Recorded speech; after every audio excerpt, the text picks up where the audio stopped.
Hi everyone, welcome back to Bearish Podcast, and I have Arun with me. And as always, he has some questions he wants some answers to. Hopefully, as I always say, these answers may be fruitful to you if you have similar questions or doubts in mind. Okay, Arun, what do you have for us today?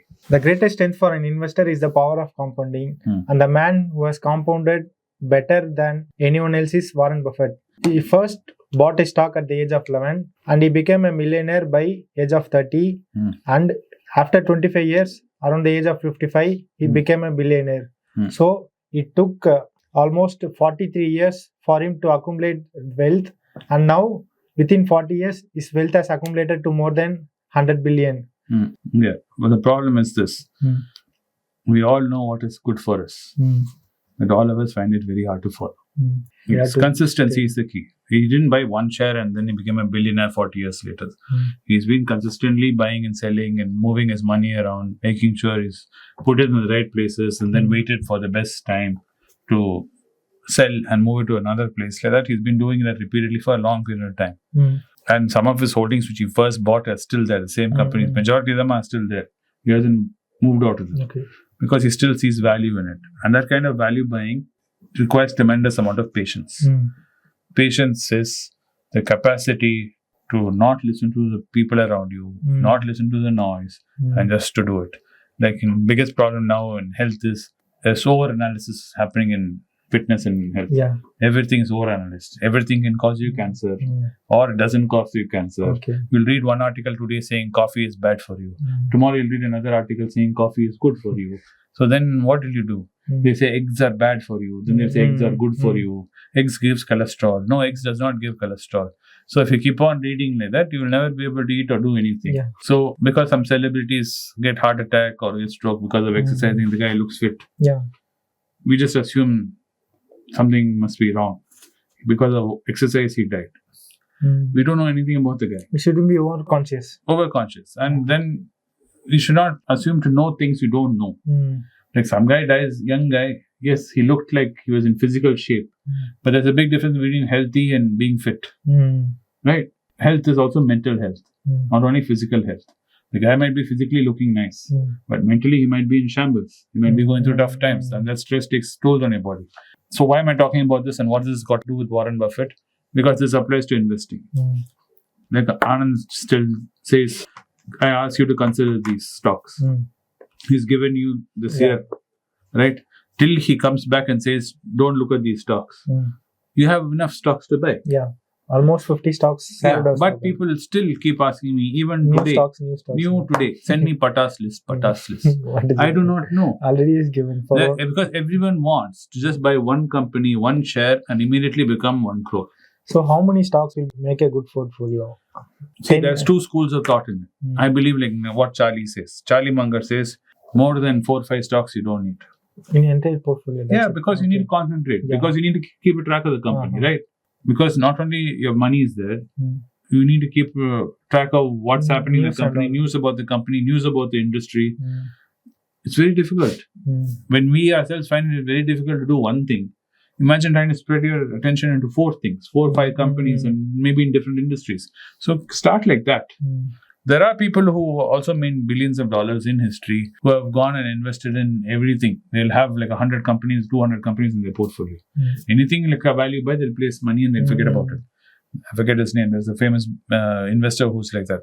But I do not recommend doing that because as a new investor, for you and me, it'll be very difficult to keep a track of too many things. Can we keep a sector-based stock? Like in banks, can I keep 2-3 stocks? No, and in IT, I do not. I do not. That's also another strategy, which is sectoral investing. This sector will do very well. Anand also recommends that. Look at pharma sector, look at IT sector because the dollar is becoming strong, rupee is weak. True.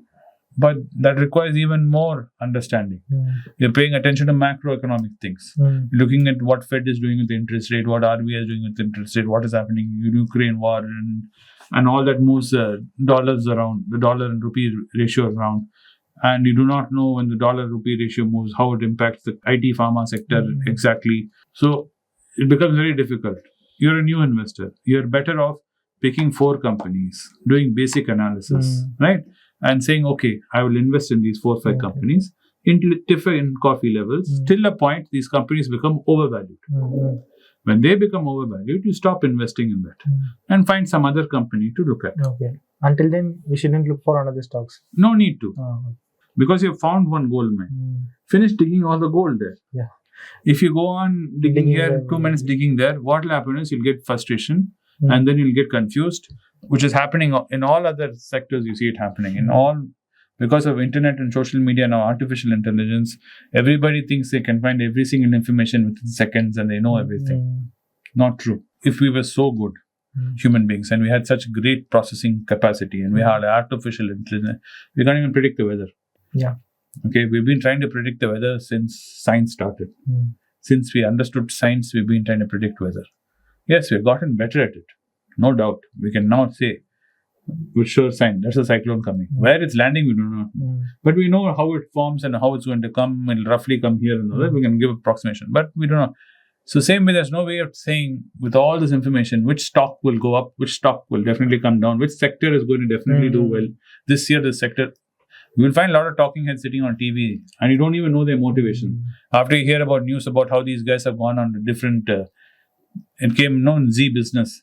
Guys were going, sitting, the so-called guest panelists were sitting and pumping stocks and they are dumping it in the background. So this can happen anywhere. So even on YouTube and all that, listen to everybody. But like I always say, go back and do your homework, study, and if it makes sense, then invest. So this is how Warren Buffett has become wealthy. It's no rocket science. Until 55 years, he was accumulating stocks. Yes. But the thing is, easiest way to become wealthy is stop spending. Yeah. I saw a news that he is still living in the old house, which he bought around the 1960s or something. Yeah, even his car, they had the same car for a very long time. They forced him to change his car. He says the biggest mistake he made was buying a private jet. Because there's no need to. If you really look at things, there's very few things you need. And when you see those few things, which are satisfied with that, then accumulating money and wealth is very easy to do. Okay. Right? You are only thinking, oh my God, he has $100 billion. But Warren Buffett doesn't walk around like he has $100 billion. He's not walking around like Elon Musk or like Jeff Bezos doing all that. Those are entrepreneur mindsets. Entrepreneurs are different breed altogether. Warren Buffett is not an entrepreneur. Warren Buffett is an investor. So you also have to decide.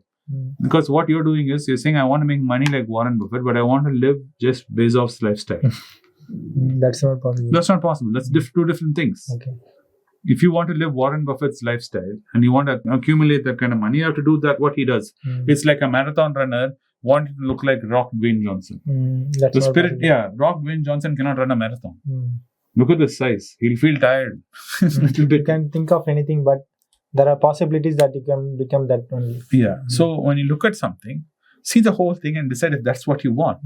If you want to be an Elon Musk or you want to be a Jeff Bezos, sure, you can do that too. But don't try and copy through Warren Buffett.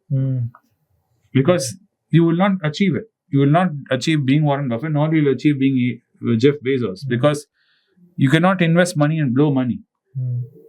You can only blow money like an entrepreneur when you make rapid amounts of money in a short term with a great idea and it takes off. You make wealth like that.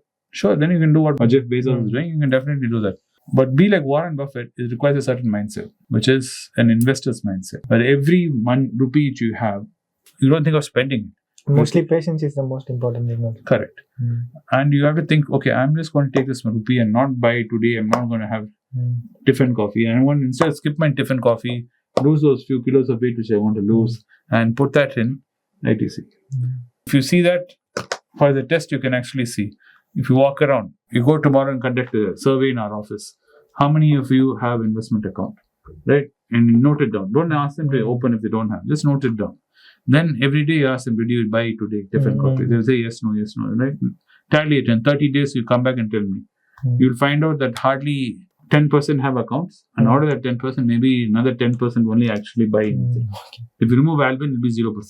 So that goes to prove the point. Because all of us have priorities in life and we don't feel like doing it. But at the same time, when we see Warren Buffett, we don't think, why can't we do it? Yeah. So I've done many videos about Warren Buffett. I'll do more videos because people want to hear about it. Anand has done so many videos about Warren Buffett in Money Page, in Tattva Page, in Be Rich, you name it, in every single channel he's spoken on and on about Warren Buffett. But enough talk. It's time to do.